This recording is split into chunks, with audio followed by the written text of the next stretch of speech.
Okay, let's have a quick look at subtracting in base 5. And so what we want to do is we want to start looking at numbers like this.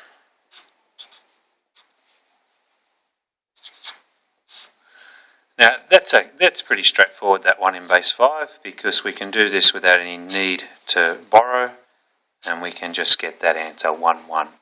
So 1, 4 in base 5, take away 3, simply gives me the answer 1, 1. If we have something more like this, where now we need to borrow, well, there's a couple of ways to do this, and I think what we'll do to start with is we'll continue to think in base 10 numbers. So we'll say this is 1, 2, take away 4. That won't work, so I'm going to borrow this, but what I'm actually borrowing here is not a 10 but a 5. So I'm borrowing 1, 5 over here. So a 5 plus a 2 is 7.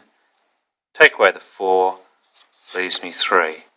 So 1, 2, take away 4 is simply 3. So really, when I say I'm borrowing this 1 here, this one lot of 5. 5 plus 2 is 7. Take away 4 is 3.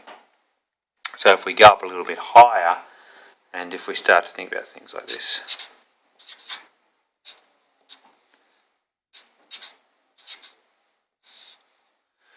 Then again, we want to do a bit of borrowing. 1 take away 2 I can't do, so I'm going to borrow, and that is, I'm borrowing 5 there. So 5 and 1 is 6, take away 2 is 4, that's all good. 2 take away 4 I can't do, so I'm going to borrow again. And that, what I'm borrowing is a total of 5, plus 2 is 7, take away 4, 7 take away 4 is 3. Then 3 comes down here. So there's my answer. So with subtraction, when we're borrowing, remember when we're borrowing, we're actually borrowing a lot of 5 because we're working in base 5.